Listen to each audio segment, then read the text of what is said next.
राम, आज तक किसी ने मेरा सत्य जानना नहीं चाहा, लेकिन केवल तुम हो राम, जिसने बिना किसी भय के इस पत्थर की भावना को समझा। तो सुनाइए वो सत्य मां जो बरसों से इस प्रतिमा के पीछे छुपा है।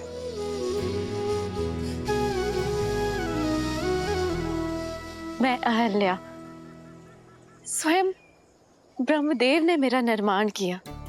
ब्रह्मदेव की 5 कन्याओं में से एक हूं। वैसे तो इस संसार ने सुंदरतम स्त्रियों में स्थान दिया, लेकिन महर्षि गौतम ने अपने जीवन में अपनी पत्नी बनाकर स्थान दिया। प्रसन्न थी मैं, सब कुछ था मेरे पास।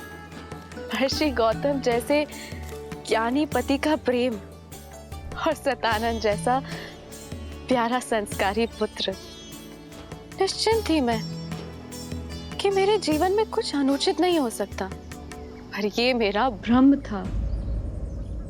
नहीं जानती थी मैं कि मेरा रूप ही मेरा शत्रु बन बैठेगा। नहीं समझ पाए कि कब देवराज इंद्र की कुदृष्टि मुझ पर पड़ गई। नहीं जानती थी मैं कि देवराज इंद्र उस अवसर की प्रतीक्षा कर रहे हैं जो मेरे जीवन में आपदा बनकर आने वाला था, मेरा संसार बिखेर देने वाला था।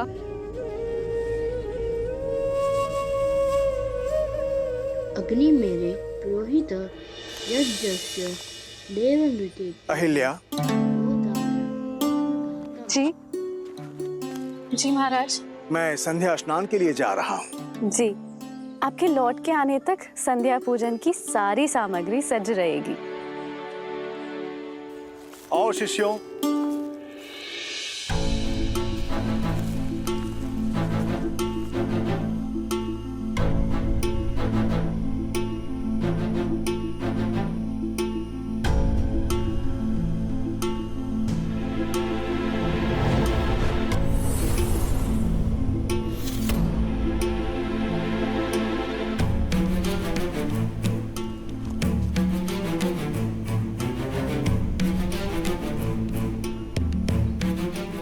पुत्र सतानंद, तुम्हारे पिताश्री संध्या स्नान के लिए गए हैं और अपने वस्त्र यहीं पर भूल गए। तो जाओ और तुम्हें ये दे के आओ। जी माँ।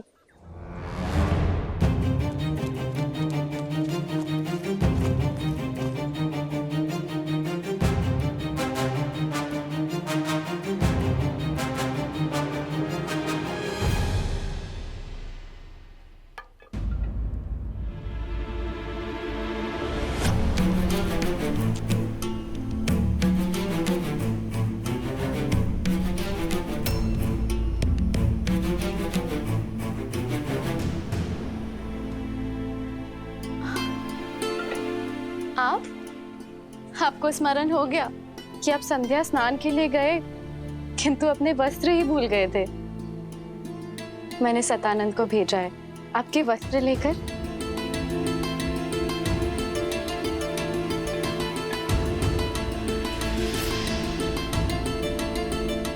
इसीलिए हम अपना वस्त्र छोड़कर गए थे कि तुम सतानंद को बाहर भेजो और हम दोनों को एकांत में कुछ समय मिल सके। अहिल्या,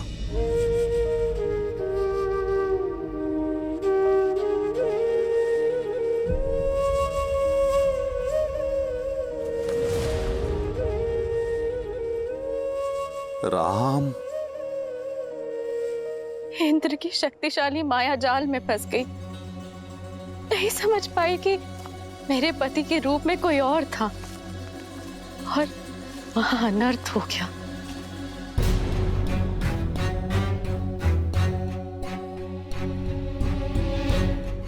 कौन हो तुम? मेरा वेश धारण करके मेरे आश्रम में क्या कर रहे हो तुम?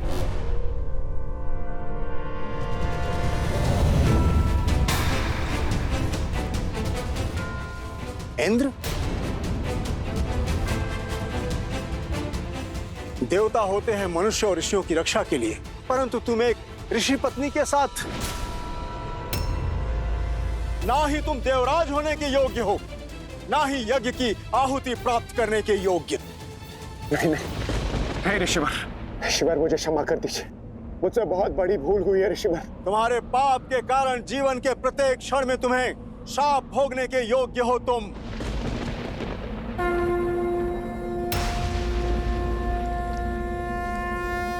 ऋषिवर, मैं गौतम अपने जीवन की संपूर्ण तप को साक्षी मानकर मैं तुम्हें श्राप देता हूं इंद्र। नहीं देव ऋषि, ऐसा अनर्थ मत कीजिए कि जिस रूप के मोह में तुमने ये पाप किया है वो तुम्हारा रूप तुमसे छिन जाएगा। तुमने इंद्रत्व का अपमान किया है भोगी, तुम आजन्म रोगी रहोगे। देव ऋषि, तुम्हारे संपूर्ण शरीर पर सहस्त्रों घाव हो जाएंगे। तुम अपना पुरुषत्व खो दोगे इंद्र। असुर तुमसे युद्ध में विजयी होंगे। तथास्तु।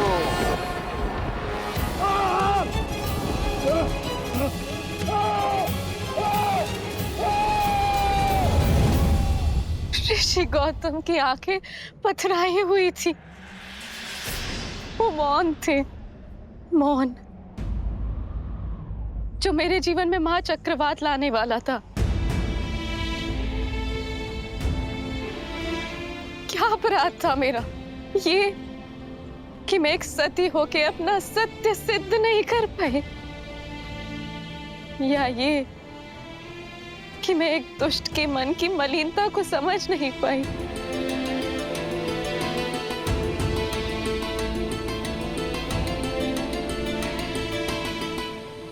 सच में तुम्हें ज्ञात नहीं था कि वो मैं नहीं हूं। आपको संदेह है मुझ पे? अगर अनुमान होता तो क्या मैं देवराज? जब वो मेरे समक्ष आए तो मुझे भ्रमित कर दिया। इंद्र के रूप में नहीं, अभी तो बिल्कुल आपकी तरह लग रहे थे वो, और माया से मुझे। अहिल्या! इंद्र तो पापी है, परंतु तुम तो पतिव्रता हो ना। फिर तुम्हें यह कैसे अनुमान नहीं हुआ कि यह इंद्र की माया है? उसने तुम्हें स्पर्श किया और तुम्हें अंतर का अनुभव तक नहीं हुआ। मानने को मैं सच नहीं कि कोई स्त्री किसी के निकट रहने के पश्चात भी यह अनुभव न कर सके कि वो उसका पति नहीं है। सत्य बोलो अहिल्या, एक ऋषि पत्नी होने के पश्चात भी ऐसा तुच्छ व्यवहार। चरित्रहीन हो तुम।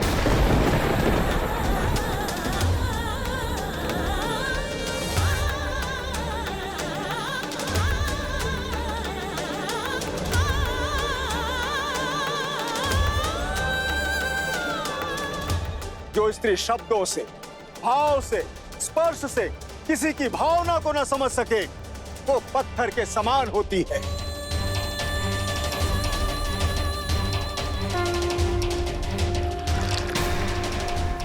मैं तुम्हें श्राप देता हूं कि इसी क्षण तुम पत्थर की प्रतिमा में बदल जाओ, सदा सदा के लिए। तथास्तु।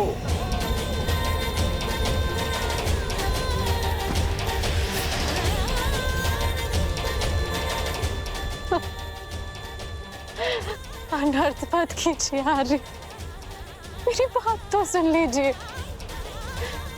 मेरे पक्ष का सत्य जान लीजिए। जो देखा उसके पश्चात भी अब क्या कुछ शेष है सुनने के लिए? नहीं अहिल्या, तुम क्षमा के योग्य नहीं हो।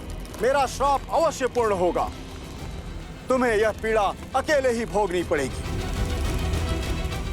और जो कोई भी इस क्षेत्र में प्रवेश करेगा वो तुम्हारे पाप का भागीदार बनेगा।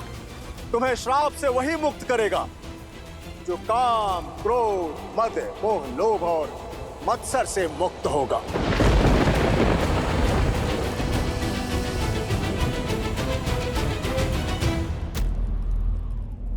माता,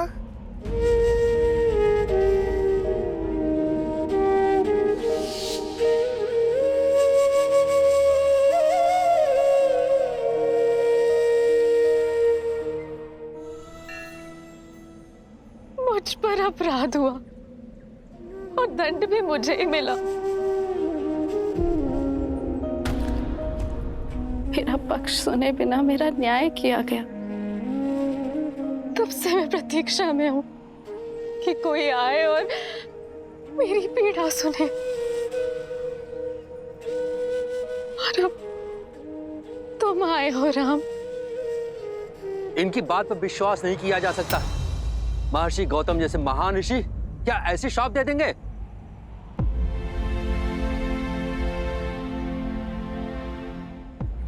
यदि एक पति अपनी पत्नी के आंसुओं में छुपा सत्य न देख सके तो क्या वो पाप नहीं? एक संबंध में सबसे बड़ा पाप होता है उस संबंध में सम्मान खो देना। यदि गौतम ऋषि सम्मान ना खोते, माता अहिल्या के साथ साथ पति पत्नी के संबंध को शाप ना देते, अपराधी को उसके अपराध का दंड अवश्य मिलना चाहिए, पीड़ित को नहीं। एक स्त्री की पवित्रता का मापदंड उसका शरीर नहीं होता, भाव होता है, उसका मन होता है।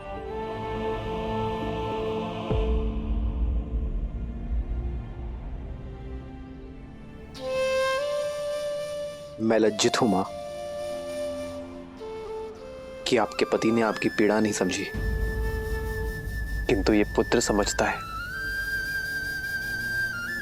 आप निष्पाप है मां, आपको दिया गया शाप अनुचित था।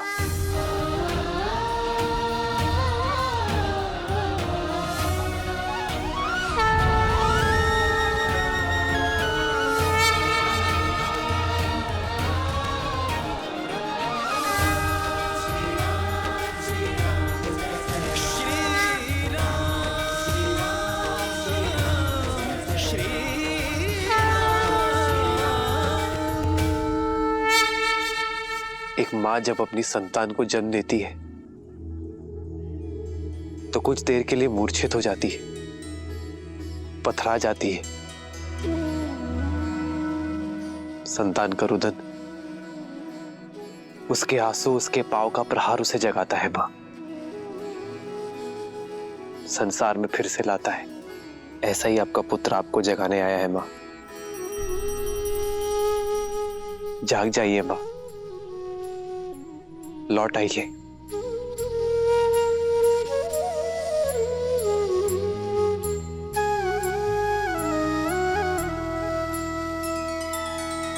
नैना करुणा पग में ममता, पाषाण में ला दे प्राण।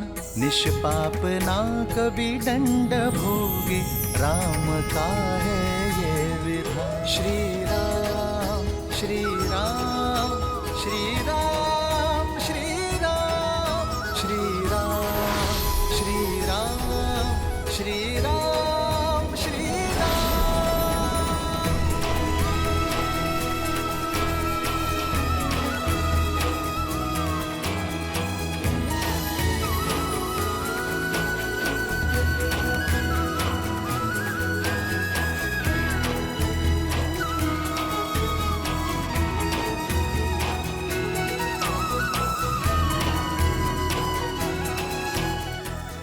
माता,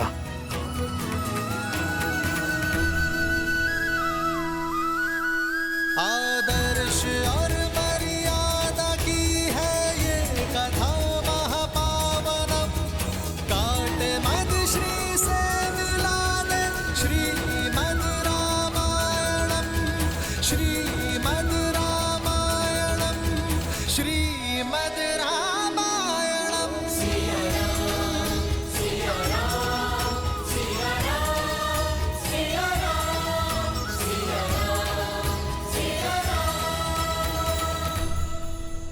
माता, माता, पुत्र, माता, माता, मुझे क्षमा कर देना। मैं वो अभागा पुत्र हूँ जो मेरी माता की पीड़ा समझ नहीं पाया। मेरा समस्त जीवन आत्मग्लानि में व्यतीत हो गया माता। मुझे क्षमा कर देना माता, मुझे क्षमा कर देना। नहीं पुत्र, मैं तुमसे रुष्ट नहीं हूँ पुत्र सतानंद। व्यक्ति की समझ तो आयु से परिपक्व होती है।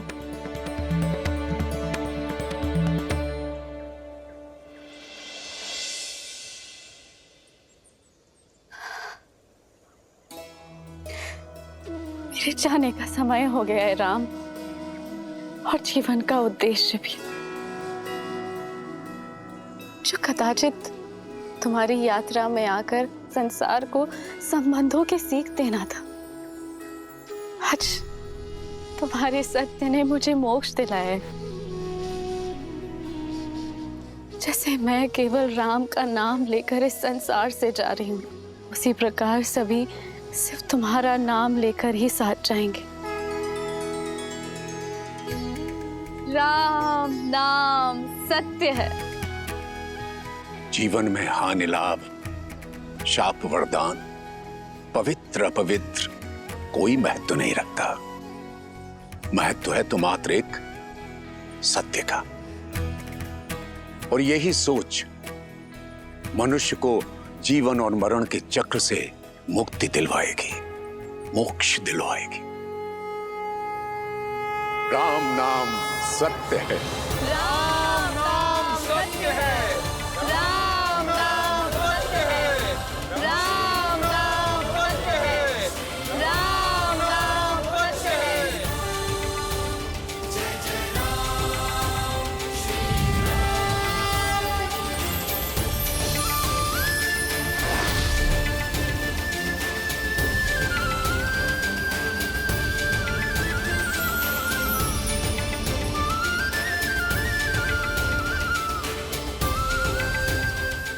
अद्भुत। राम नाम सत्य है। हाँ देवी, राम नाम से बड़ा सत्य तो इस संसार में और कोई हो ही नहीं सकता।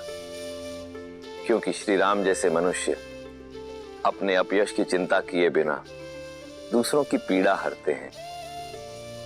अपने विषय में सोचे बिना दूसरों के विषय में सोचते हैं। अब ऐसे मनुष्यों के जीवन का मार्ग तो सत्य से ही परिपूर्ण होगा। वहीं दूसरी ओर रावण जैसे लोगों के लिए उनके व्यक्तिगत लाभ, उनके अभिमान, उनके यश से बढ़कर और कुछ नहीं होता। और यही कारण था कि रावण सीता के स्वयंवर में जाने के लिए सज्ज हुआ।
अपने स्वामी को विदा दो मंदोदरी।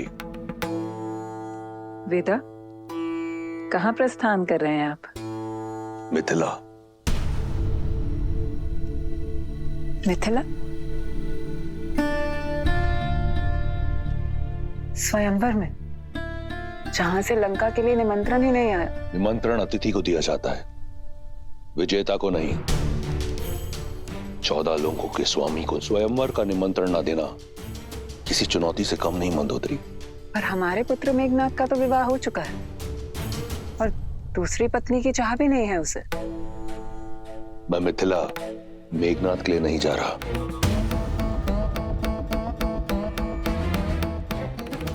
तो फिर तो ये चुनौती सम्मान का नहीं, उपहास का कारण बनेगी रक्षराज। आपकी आयु तो जनक से भी अधिक है। निसंदेह, परंतु ना मैं जनक हूं और ना सीता का पिता, और आयु उन्हीं की बढ़ती है जो स्वयं को वृद्ध माने। इतने वर्षों पश्चात मेरा प्रेम, मेरी सेवा आपके लिए कम पड़ गई। मंदोदरी, तुम मेरे लिए वो अमूल्य रत्न हो जिसका तेज, जिसकी चमक कभी मंद नहीं होगी। तुम सदैव मेरी पटरानी रहोगी। फिर जनक पुत्री क्यों? मैं मिथिला केवल जानकी के लिए नहीं, महान शिव धनुष पिनाक के लिए जा रहा हूं। उसका वहां मिथिला में रहना चुभता है मुझे। जब महादेव का परम भक्त यहां लंका में है, तो उनका पावन धनुष वहां मिथिला में क्यों? मैं उसे यहां लेकर आऊंगा, अपनी भक्ति के प्रसाद के रूप में। और यदि जानकी मेरी वीरता का पुरस्कार बनकर यहां आती है, तो इसमें क्या बुराई है? जो आप करने जा रहे हैं वो अनुचित है लंकेश।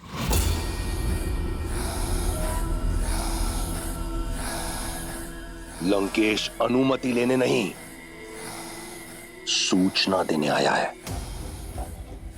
दशानन की नई रानी के स्वागत की तैयारी करो।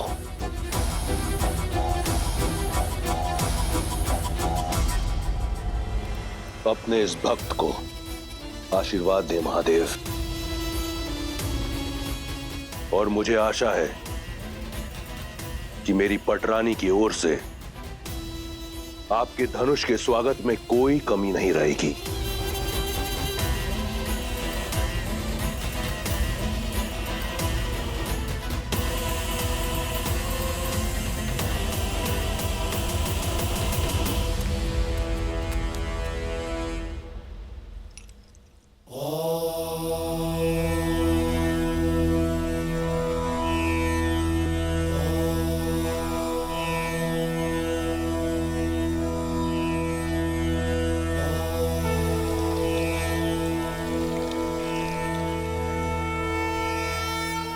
गुरु सदानंद के मन की व्यथा शांत करना महादेव। दीदी, दीदी सुनो। मैं पूजा कर रही हूँ उर्मिला। दीदी, आचार्य सदानंद गौतम ऋषि के आश्रम से लौट आए। कहाँ है वो?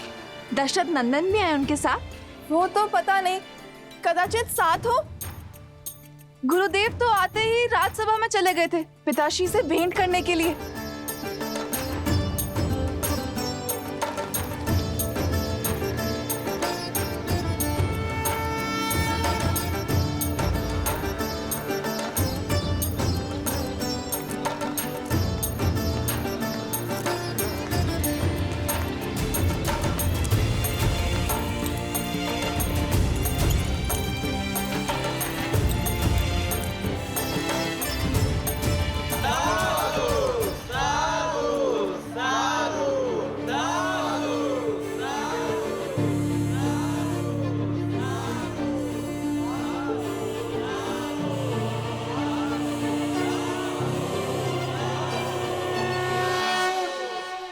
ना सिद्धि थी, ना मंत्र, बस आंखों में अश्रु और वचनों में करुणा। राजन, उसका बखान मैं अपने शब्दों में नहीं कर पाऊंगा। अपने स्पर्श से मेरी माता को श्राप मुक्त कर दिया और मुझे बिना स्पर्श के इस अभिशाप से कि मैं एक चरित्रहीन का पुत्र हूं, आज मैं आपके समक्ष गर्व के साथ यह कह सकता हूं कि मैं अहिल्या पुत्र सतानंद हूं। मेरी मां कलंकिनी नहीं है, मेरी मां पवित्रा है, पवित्रा।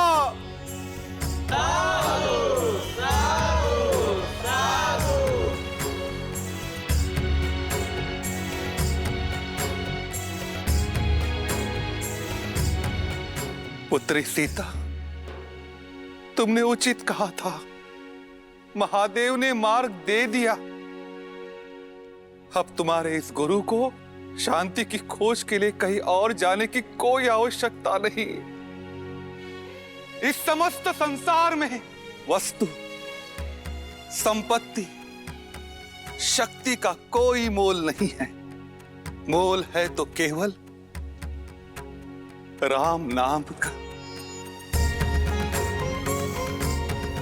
राम नाम सत्य है, राम नाम सत्य है, राम नाम ही सत्य है, राम नाम ही सत्य है, राम नाम ही सत्य है, राम नाम ही सत्य है। गुरुवर, ऐसे धीर के तो हम भी दर्शन करना चाहेंगे। ऋषि विश्वामित्र मिथिला के इतने निकट हैं, तो आप उन्हें न्योता दे दे ताकि हम उनकी सेवा कर पाते, और सेवा के साथ साथ हमें दशरथ नंदन के भी दर्शन हो जाते।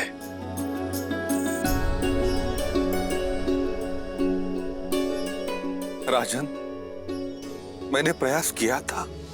ऋषिवर, आप मिथिला के इतने निकट है, हमें सेवा का अवसर देते। मिथिला में शिव धनुष्य यज्ञ होने वाला है और जनक कुमारी का स्वयंवर भी। मैं अवध कुमारों को किसी और उद्देश्य से लेकर आया हूं शतानंद। कभी समय मिला तो मिथिला अवश्य आऊंगा। कदाचित उनके मन में कुछ और है।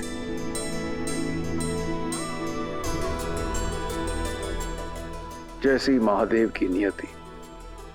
यदि महादेव चाहेंगे तो ऋषि विश्वामित्र भी हमें दर्शन देंगे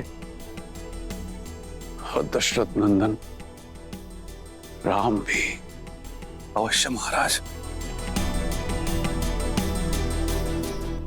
ये क्या? विश्वामित्र तो ब्रह्म ऋषि हैं। वे जानते हैं कि सीता केवल राम की ही होनी है। फिर विश्वामित्र ने मिथिला जाना अस्वीकार क्यों कर दिया? कदाचित इसलिए क्योंकि वो ब्रह्म ऋषि हैं। कदाचित इसलिए कि वह उस क्षण की प्रतीक्षा कर रहे थे जब यह निर्विवाद रूप से सिद्ध हो जाए कि श्री राम से श्रेष्ठ और कोई नहीं। कदाचित इसलिए भी क्योंकि अभी किसी और के मिथिला पहुंचने का समय हुआ है।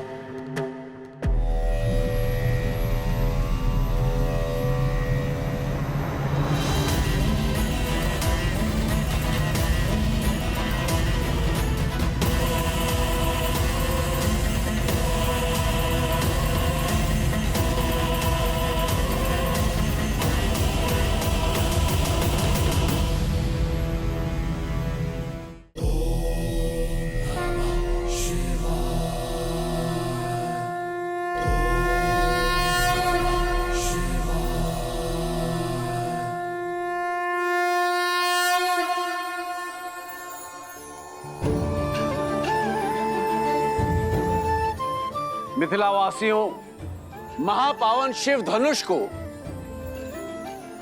नगर प्रदक्षिणा करने के पश्चात स्वयंवर क्षेत्र में ले जाकर स्थापित कर दिया जाएगा और वहां उस पर प्रत्यंचा चढ़ाने वाला वीर बनेगा मेरी पुत्री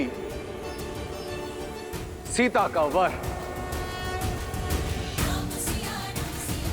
जनक पुत्री सीता की, जनक पुत्री सीता की, जनक पुत्री सीता की, मिथिला नरेश जनक की, मिथिला नरेश जनक की, मिथिला नरेश जनक की।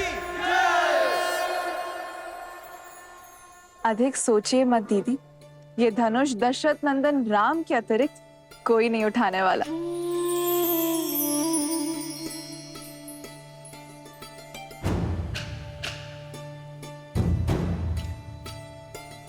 अनुष्ठान प्रारंभ करो।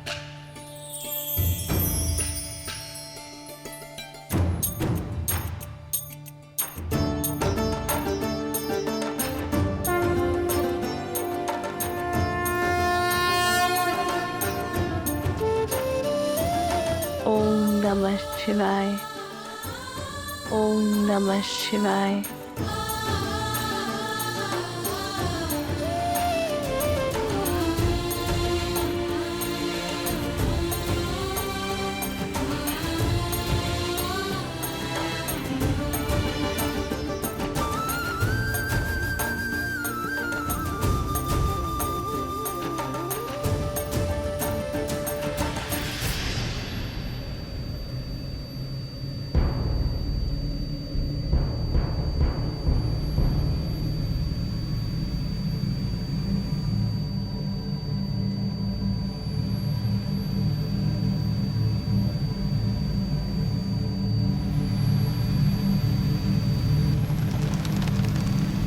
पुष्पविमान अर्थात रावण यहाँ आया। रावण? दशानन? दुष्ट राक्षसों का राजा यहाँ?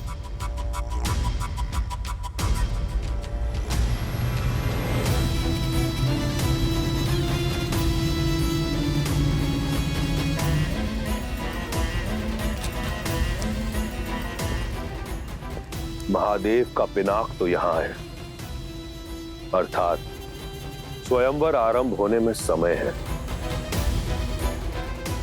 पुष्पाक,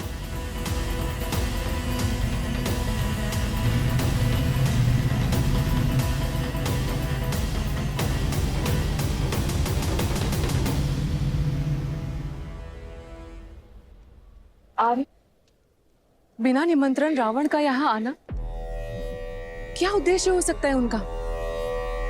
वो दशानन है, उन्हें निमंत्रण की आवश्यकता नहीं पड़ती और नीति और नियम के अनुसार भी हम उन्हें इस स्वयंवर में भाग लेने से रोक नहीं सकते।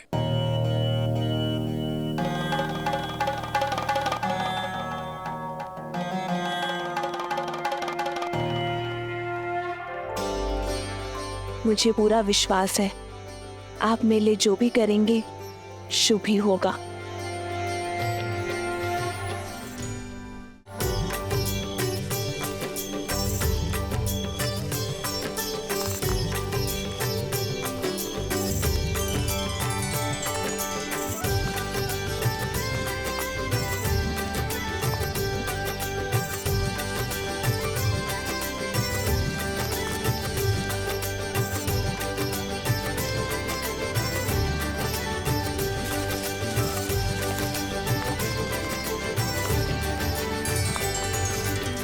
आज भूख प्यास और थकान नहीं हुई लक्ष्मण?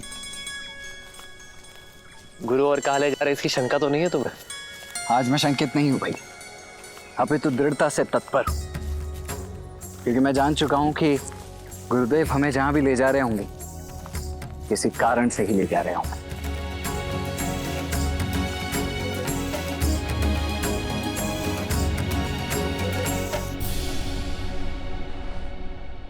यहाँ नहीं रहना हमें, चलो जल्दी चलो। हाँ, यहाँ नहीं रहना, चलो चलो।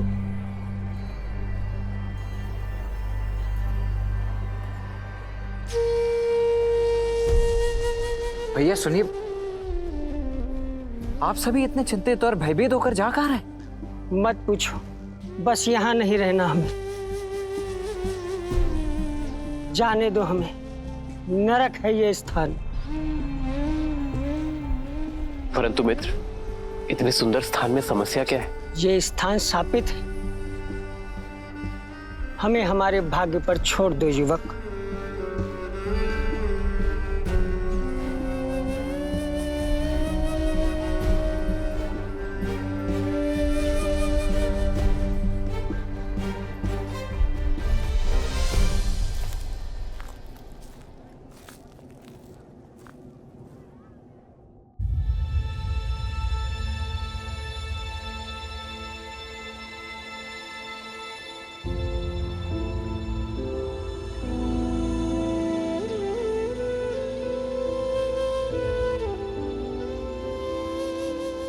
वो झील देख रहे हैं ना, कृष्ण झील।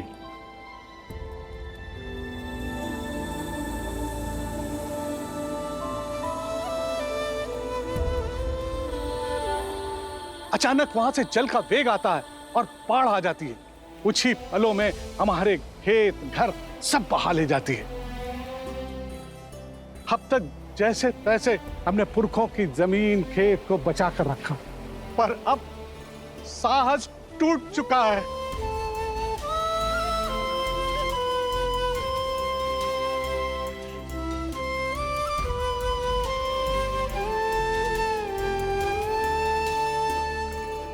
समाधान भागने में नहीं, साधने में है। प्रयास किए, पर कोई भी इस बाढ़ को नहीं रोक पाया। जिसने भी प्रयास किया वो मारा गया। राक्षस शंखचूड़, उसकी पत्नी देवी तुलसी और नारायण की कथा तो सुनी है ना। वो झील साधारण नहीं है, देवी तुलसी के मन की पीड़ा से भरी हुई है। नारायण ने शंखचूड़ के छल से प्राण ले लिए और देवी तुलसी ने उसी पीड़ा में उन्हें शालिग्राम बनने का शाप दे दिया।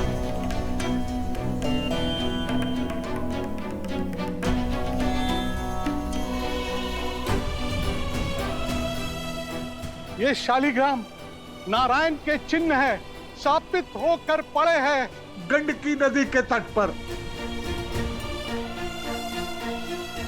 जहां ईश्वर ही शापित हो, वहां मनुष्य के प्रयास से क्या होगा।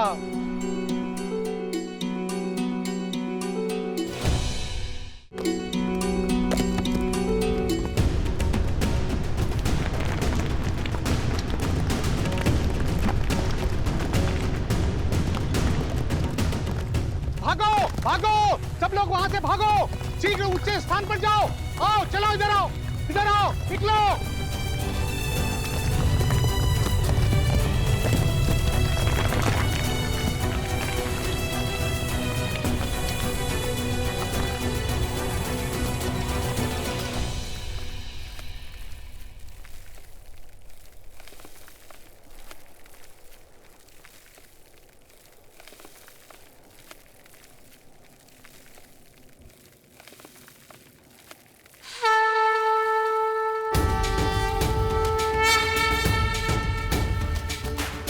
कहां जा रहे हो?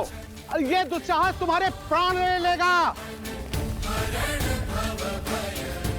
आप तो बड़े हैं, ज्ञानी लगते हैं, रोकिए इन्हें। इनसे कहिए कि अपना मार्ग बदल लें। जिन्हें संसार बदलना होता है वे अपना मार्ग नहीं बदलते।